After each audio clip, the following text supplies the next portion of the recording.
Soy Ignacio Boselli, Nacho Boselli como prefiero que me digan.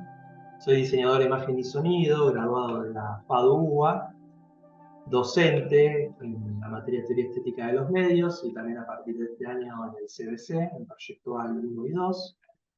Eh, y soy director del proyecto de investigación Memoria Visual de Buenos Aires. Proyecto de investigación que de larga historia, que siempre dirigieron mis padres, padre y mi madre, los arquitectos Alberto Boselli y Graciela Capó. Yo soy Mariano Ramis, soy diseñador de imagen y sonido de la Facultad de Arquitectura, Diseño y Urbanismo de la UBA. Eh, Soy investigador en principio porque en el año más o menos 2008, Carlos Trilnik, que fue una especie de mentor dentro de la carrera, nos citó junto a otras personas de la carrera también, estudiantes, Gaby Ruth, estaba en aquel momento Cristina Boto también, Santiago Núñez, Carolina Capa, para empezar a armar una base de datos que se iba a convertir en un proyecto de investigación más tarde, que es actualmente Proyecto IDIS. Y el objetivo de ese proyecto era argumentar la existencia en la carrera de otros contenidos que no tengan relación directa con el cine y la televisión, que tengan que ver con la interacción, con los videojuegos, con la instalación, con lo virtual, con la web, con las artes mediales en general. Y ese es el origen, digamos, de mi perfil como investigador hace unos años. Actualmente soy el director de IDIS, una especie de cuestión heredada y hablada con Carlos incluso. Mi primer acercamiento a un proyecto de investigación, como mencioné recientemente, por tener eh, una madre que formó parte de la creación de la carrera de diseño, imagen y sonido, un padre arquitecto urbanista, ambos muy cinéfilos de toda la vida de cine con núcleo. Eh, Ellos, al ser arquitectos, empezaron cuando se empezaron a crear las carreras de diseño acá en la FADU a mediados de los 80, a proponer un proyecto de investigación en relación a la arquitectura y el cine. Lo llamaron Cine Ciudad, después Buenos Aires viajando en el tiempo, y tenía que ver con investigar las películas, sobre todo argentinas, del cine mudo y después del solo, que no se ve en Buenos Aires. Y tratar de simular un viaje en el tiempo entre esas imágenes de cine primero, y después fue creciendo a la fotografía y a distintos archivos, y relacionarlo también con cómo se dio esa metamorfosis, ese cambio con la Buenos Aires actual que conocemos todos. A lo largo de mi carrera docente me desempeñé en historia analítica de los medios audiovisuales, como se llamaba en ese entonces, a fines de los 90. Y bueno, me apasionó siempre toda la década del 60. De hecho, daba en esa materia sobre cine chileno. Me encantó Patricio Guzmán y todo ese grupo de investigadores, porque realmente sí que eran investigadores y de documentalistas chilenos. Y lo nombro porque la primera investigación que realizo justamente tiene que ver con la década del 60 y de todo lo que significó la vanguardia, que sería el grupo Cine Liberación. Si bien tiene todos sus antecedentes, ¿no? Que hay toda una historia muy interesante de lo que pasó en nuestro país y en todo el continente, pero los 60 marca un quiebre, a mi entender, que por supuesto se gesta antes eh, en la cinematografía. Y bueno, me interesó mucho trabajar en la década del 60 en la cinematografía en nuestro país, fundamentalmente por Grupo Cine Liberación y todo lo que ese equipo y todos los realizadores que hubo en esa época marcaron un hito en la historia del cine argentino. Entonces dije, bueno, empecemos por eso, que nos gusta, que nos gusta. Y bueno, encontré otros docentes también de historia del cine que les interesaba el tema y nos empezamos a juntar y a poner ideas y bueno, empezar a consultar cómo se presentaba una investigación y nos movía, digamos, un deseo, queríamos participar, ser parte de un equipo de investigación, ¿no? Que la universidad también tiene como esa función, ¿no? La función de investigar, de profundizar en los conocimientos y también cuestionar y proponer nuevas alternativas. El proyecto de Memoria Visual de Buenos Aires trabaja con archivos, imágenes ya sea en cartografía, planos, películas, eh, dibujos, tipos, fotografías. También trabaja con justamente buscar esos mismos encuadres, buscar exactamente el mismo punto de vista cuando se puede y registrarlos en la actualidad. Siempre era el tema de que la ciudad va creciendo, va cambiando, va mutando y había que volver a hacer registros de los mismos espacios. Yo me incorporé junto con este grupo de diseño de imagen y sonido, íbamos a buscar exactamente el punto de vista que tenía tal imagen de una película de Solanas, Cohen, Fabio, o alguna fotografía de Coppola, y bueno, ahí me incorporo desde esa actividad, ¿no? Más que nada, dando una mano en lo que sería la cámara, ¿no? Como camarógrafo, y como recientemente me compró una cámara, podía hacerlo, un equipo personal que yo ponía a disposición de la investigación. Y es todo, todo tan fugaz, que es una curda nada más. Mi confesión. Burda, ¿pero de qué confesión me hablas? Si me mentiste toda la vida, siempre. Pero Cora, yo Pero con te respecto a la quiero. pregunta que origina el proyecto, siempre que ha habido instancias de evaluación en términos de método y resultados del proyecto, y esto se ha dado gracias al Instituto Norteamericano, que tiene un espacio para los estudios de estética, donde presentamos los informes y hacemos eh, intercambio con otros proyectos y otras carreras incluso, es como que nunca quedó claro cuál era la pregunta, ¿viste? Como si esto es, que uno, bueno, yo ahora soy evaluador muchas veces y digo, la pregunta. Y dices esta cosa, esta voluntad, digamos, de ver cuán permeable puede ser la carrera a otras cosas y cuán posible es generar esta argumentación en función de el estudio histórico de referencias audiovisuales que no son cine y televisión, y que incluyen la digitalización, y que incluyen quizás hoy en el presente también las reflexiones con respecto a la inteligencia artificial y demás. Así creo que la pregunta naturalmente tiene que evolucionar en ese contexto, ¿no? Al margen de que quizás en un punto es lo mismo, bueno, es cómo reconocer esas fronteras, cómo hacerlas permeables, pero al mismo tiempo van cambiando los motivos, los sujetos de estudio y por tanto va cambiando un poco la pregunta también.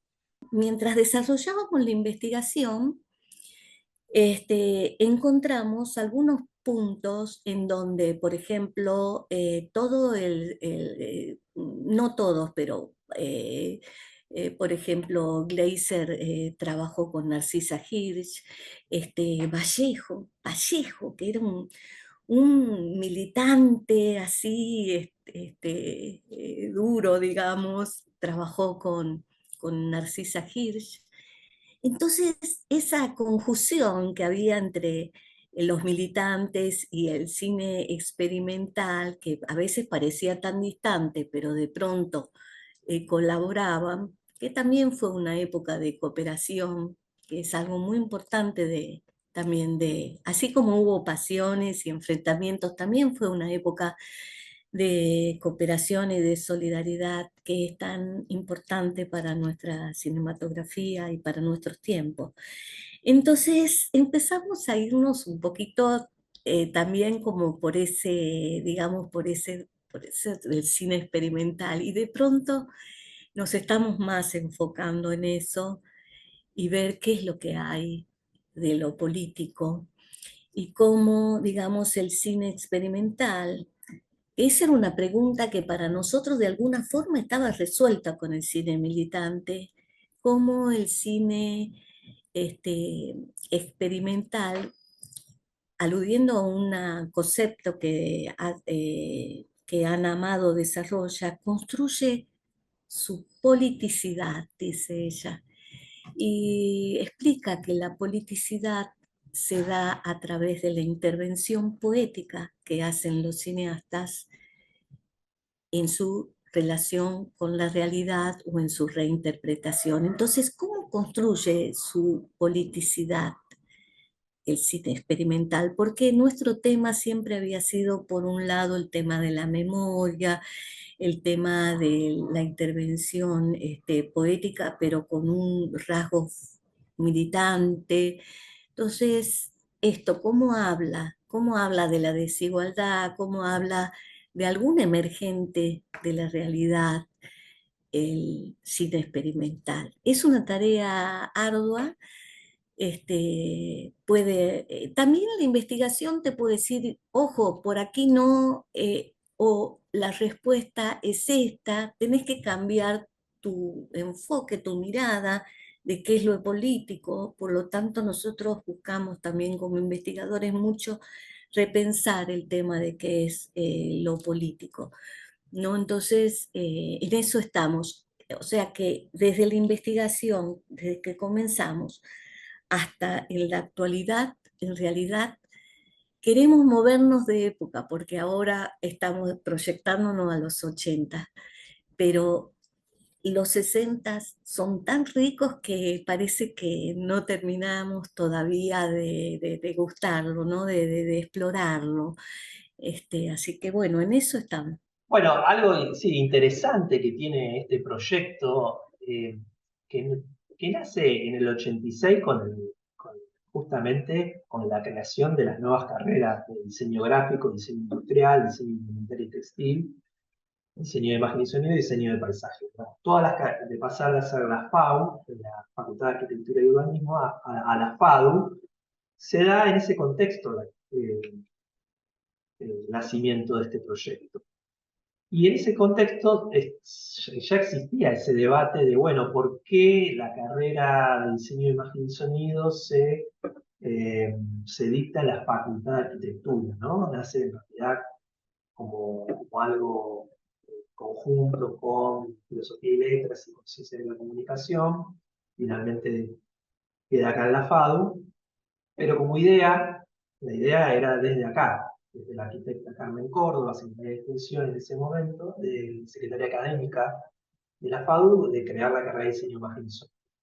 Y un poco empiezan, le piden a Namá, que era directora de la sección de cine y video, lo que hoy es la mediateca de la FADU, que proporcione información del vínculo entre la arquitectura y el cine, como para justificar el porqué de la sede de la carrera de diseño de imagen y sonido tenía que ser en FADU. Y bueno, no había mucho bibliografía y se pone a investigar, y de alguna manera está este vínculo, se pone a investigar y hacen unas jornadas que se llaman Cine Ciudad, donde, bueno, empiezan a trabajar en todo este vínculo de las ciudades, de la arquitectura con el cine. Toda esa investigación hace que después la formalicen en un proyecto de investigación y la preserven. Hay tanta distancia entre cómo fue en el año, presentamos en el 2015, la armamos, la presentamos en el 2016, y bueno, del 2016 al 2024 hubo muchos cambios. Y esos cambios tienen que ver fundamentalmente por cómo, digamos, los que en la investigación, cómo te vas encontrando con ciertos límites y también que crees la época es tan diversa, es tan rica, que un solo grupo de realizadores no la abarca, ¿no? Entonces, poder dar más cuenta de tener una visión panorámica de esa época nos implicaba empezar a cambiar, ¿no? Nuestra investigación. Las investigaciones son dinámicas, cambian, precisan, ¿no? A veces lo requiere el tema, ¿viste? El tema te pide que cambies. Y otras veces sos vos, como decís, yo ya quiero ir por otro lado. Hay dos cosas que se van combinando, o emergentes que surgen, ¿no? Mira, en nuestro país está pasando esto, vamos por acá, ¿no? Entonces, eso es lo que tiene de interesante la investigación. Bueno, yo creo que es indispensable, digamos, porque en la transferencia de conocimiento, si uno no mantiene cierto ejercicio del saber, de la actualización, te volvés medio obsoleto como docente, digamos. O sea, yo creo que la mejor manera de ser docente es llegar a la clase con algo que acabas de aprender, como algo que te acaba de estimular, llegar, che, veamos esto. De hecho, yo en la clase, cuando pasa, hay un vacío, digo, che, escuchen esto. Leí en tal libro, me enteré de tal cosa, hablé con un docente de otro lugar. De hecho, estoy ahora en Canadá exactamente por eso. Eh, para generar vínculos, para oportunidades, porque una carrera como la de imagen y sonido lo necesita absolutamente. O sea, la particularidad de la carrera es esa, que es una carrera que va modificándose año a año. Y un proyecto de investigación lo que hace es ir ampliando las fronteras, ampliando las competencias, reconociendo las nuevas, viendo que sí, que no, que queda, que no queda. Y nuestros capilares, en ese sentido, que van absorbiendo los nuevos, son pasantes. Cada año, el cuatrimestre pasado tuvimos 20 pasantes, y es como, bueno, a ver, hagan, cuenten, qué les interesa, en qué andan, y ahí van entrando y después uno evalúa de todo eso, ¿no? Porque, bueno, también existe la experiencia, no es solo lo otro, ¿no? De 20 años de docencia, de ya más de 10 años con el proyecto, y ver, ¿viste? Qué cosas tienen más sentido, cómo incluir de esas cosas en la currícula, cómo actualizar las conversaciones que se tienen en el taller. Así que es indispensable, digamos. Aparte de que en el sentido más general y dentro de la vida de las personas, a mí me encanta, digamos, yo la paso bien. Yo me considero una persona curiosa y me parece que la curiosidad estanca no está buena, y si no tiene rol como docente, es como un lugar donde se genera esto que Jung llama la función trascendente, ¿no? La posibilidad de flujo entre lo que queda en tu deseo, en tu inconsciente, y también puede pasar a ser insumo de una conversación en una clase y después motivar algo que se materialice como proyecto. Así que, nada, las virtudes que le encuentro a un proyecto así son muchísimas. Yo ya no las distingo del bien, digamos, para mí es hacer el bien, un punto hacer eso. Creo que lentamente, con el paso del tiempo, la carrera eh, se ha ido interesando más por la investigación, ¿no? Muy, muy de a poco, ¿no? Por todas estas falencias que mencionabas y que mencionábamos, pero me parece que a comparación de cuando yo era estudiante, ahora sí puede haber mayores, por lo menos que los estudiantes se enteren más que existen programas de investigación, proyectos de investigación, institutos de investigación, bueno, también las redes sociales y la comunicación de hoy en día ayuda a que mucha de esta información que capaz existía, pero que no llegaba al estudiantado, ahora llegue más.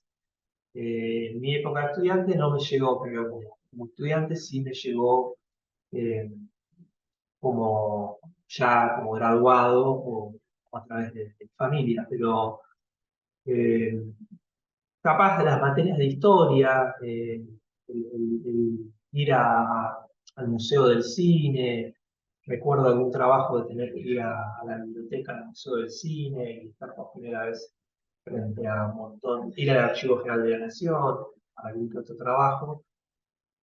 Ahí puede ser que algún indicio de trabajo del investigador que tiene que ver mucho con los archivos, algo de eso me interesó. Recuerdo unas jornadas que hizo Miguel Ángel Canone, que trabajaba en el Archivo General de la Nación, hizo un simposio en el archivo. Bueno, son pequeñas cosas que ahora recuerdo que seguramente tuvieron que ver con mi interés posterior. Cuando fui alumna de la carrera y, por ejemplo, tenía una proyectual, ahí te exigen investigar, por ejemplo, sobre materiales, que era algo que no, que yo no, quizás tenía otras investigaciones más de otras áreas. Entonces, por ejemplo, para mí todas las proyectuales que yo he cursado promueven la investigación.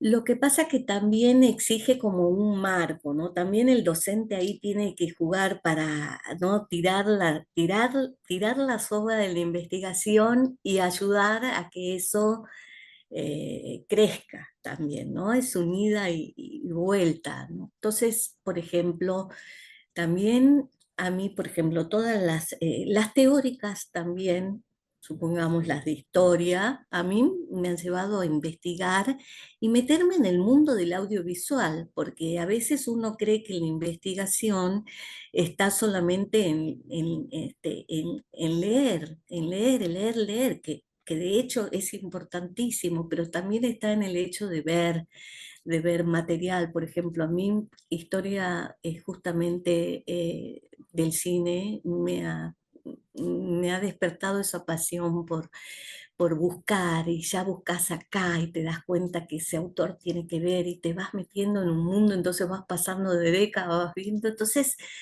es como un grupo de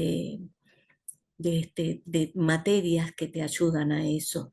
Podría decir que en relación a la pregunta, el proyecto siempre se focalizó en reconstruir a modo de montajes audiovisuales el proceso de gestación, transformación, digamos, el devenir urbano, el devenir urbano hacia el presente de la ciudad de Buenos Aires. Y creo que lo que incorpora el proyecto en el último tiempo es más también, no solo también el imaginario urbano, ¿no? Que traen los libros, las poesías, la pintura, la fotografía, el cine a los barrios.